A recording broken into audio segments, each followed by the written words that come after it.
Hi friends, ഗോപൂസ് ജേണിയുടെ പുതിയ വീഡിയോയിലേക്ക് എല്ലാവർക്കും സ്വാഗതം.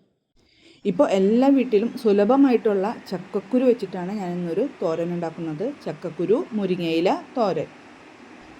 അപ്പോൾ നമുക്ക് വേഗം വീഡിയോയിലേക്ക് പോയാലോ. അതിനായിട്ട് ഞാനൊരു 19 ചക്കക്കുരു എടുത്തിട്ടുണ്ടായി. അത് തൊലി കളഞ്ഞ് വൃത്തിയായി കഴുകി കുക്കറിലിട്ട് നികക്കിയ വെള്ളം ഒഴിച്ചിട്ട് കുറച്ച് ഉപ്പ് മാത്രമേ ഇടണുള്ളൂ. ഉപ്പിട്ട് നമുക്കൊന്ന് 2-3 വിസിലടിച്ച് വേവിച്ചെടുക്കാം. താളിക്കാൻ വേണ്ടി ചെറുള്ളിയാണ് ഉപയോഗിക്കുന്നത്. ചെറുള്ളി ഉപയോഗിക്കുന്നതാണ് കൂടുതൽ ടേസ്റ്റ്. ഉള്ളി ഇല്ലാത്തവർക്ക് നമുക്ക് സവാള വേണമെങ്കിലും ഉപയോഗിക്കാം. ഞാനൊരു 25 ചെറുള്ളിയാണ് തൊലി കളഞ്ഞ് ചെറുതാക്കി നുറുക്കിയെടുത്തിട്ടുണ്ട്. ഒരു കടായി അടുപ്പത്ത് വെച്ച് നമുക്ക് 2 ടേബിൾ സ്പൂൺ വെളിച്ചെണ്ണ ഒഴിക്കാം. അതിലേക്ക് ചെറുതാക്കി നുറുക്കിയ ഉള്ളി ചേർത്തു നന്നായിട്ട് വഴറ്റിയെടുക്കാം. ആവശ്യത്തിന് കറിവേപ്പില കൂടി ചേർത്ത് ഒന്ന് മൊരിയിച്ചെടുക്കണം. ചക്കക്കുരുവിലും മുരിങ്ങയിലയിലും ഒരുപാട് വൈറ്റമിൻസ് അടങ്ങിയിട്ടുണ്ട്. അപ്പോൾ അത് നമ്മൾ അറിയാതെ പോകരുത്. നന്നായിട്ട് കറി വെച്ച് കഴിക്കുന്നത് നമ്മുടെ ശരീരത്തിന് നല്ലതാണ്.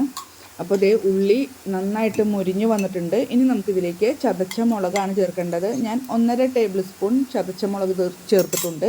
കുറച്ചൊരു മുന്നിട്ട് നിൽക്കുന്നതാണ് ഈ തോരന് നല്ലത്. തീ കുറച്ച ശേഷം നന്നായിട്ട് മൊരിയിച്ചെടുക്കണം. വറ്റൽമുളകിൻ്റെ പച്ചക്കുത്തൊക്കെ പോകണം. അതിനുശേഷം നമുക്ക് മുരിങ്ങയില ചേർക്കാം. നന്നായിട്ട് വഴറ്റിയെടുക്കാം. മുരിങ്ങയിലയ്ക്ക് നമ്മുടെ മോശം കൊളസ്ട്രോളിൻ്റെ അളവ് കുറയ്ക്കാൻ സാധിക്കും. അതുകൊണ്ട് തന്നെ നമുക്ക് ഹൃദ്രോഗങ്ങൾ വരാതിരിക്കാനുള്ള ഒരു കഴിവുണ്ട്. പിന്നെ നല്ല സിങ്കിൻ്റെ ഒരു മികച്ച ഉറവിടമാണ് നമ്മളുടെ മുരിങ്ങയ്ക്ക. പിന്നെ രക്തത്തിലെ പഞ്ചസാരയുടെ അളവ് നമുക്കതിൽ കുറയ്ക്കാൻ കഴിയും. മുരിങ്ങയില വാടി വന്നിട്ടുണ്ട്. നമുക്കിതിലേക്ക് കുറച്ച് തേങ്ങ ചിരകിയത് ചേർക്കാം. തേങ്ങ ചിരകിയത് നമുക്ക് ഓരോരുത്തരുടെ ഇഷ്ടത്തിനനുസരിച്ച് ചേർക്കാം. കുറച്ചധികം വരുമ്പോൾ നല്ലൊരു ടേസ്റ്റാണ്. ചക്കക്കുരു വേവിച്ചപ്പോൾ നമ്മൾ ഉപ്പിട്ട് കൊടുത്തിട്ടുണ്ടായിരുന്നു. ഇനി നമുക്ക് ഇതിലേക്ക്, അതായത് മുരിങ്ങയില, തേങ്ങ, ഉള്ളി, അതിലേക്ക് നമുക്ക് പാകത്തിനുള്ള ഉപ്പ് ചേർക്കണം. അപ്പോൾ അതിന് വേണ്ടിയിട്ട് നമുക്ക് ആവശ്യത്തിന് കുറച്ച് നോക്കിയിട്ട് വേണം ഉപ്പിടാൻ. ആവശ്യത്തിന് നമുക്ക് ഉപ്പ് ചേർക്കാം. നന്നായി വഴറ്റി തേങ്ങയിലുള്ള ഈർപ്പം മുഴുവൻ പോകണം. അതിനുശേഷം നമുക്ക് വേവിച്ച് വെച്ചിട്ടുള്ള ചക്കക്കുരു ചേർത്ത് നന്നായിട്ട് മിക്സ് ചെയ്തെടുക്കാം. അപ്പോൾ നമ്മളുടെ ചക്കക്കുരു മുരിങ്ങയില തോരൻ റെഡിയായി കഴിഞ്ഞു. എല്ലാവരും ഉണ്ടാക്കി നോക്കണം. നല്ല ടേസ്റ്റ് ആയിട്ടുള്ളതാണ്. നന്നായിട്ട് പോഷക ഗുണങ്ങളുള്ളതാണ് മുരിങ്ങയില. വൈറ്റമിൻസ്, കാൽസ്യം, ഇരുമ്പ്, അമിനോ ആസിഡുകൾ എല്ലാം ഈ മുരിങ്ങയിലയിൽ ധാരാളമായിട്ടുണ്ട്. ഇതുപോലെ തന്നെ ചർമ്മത്തിലെ ചുളിവുകൾ അകറ്റാൻ ഏറ്റവും നല്ല ഒരു ഉപാധിയാണ് ചക്കക്കുരു.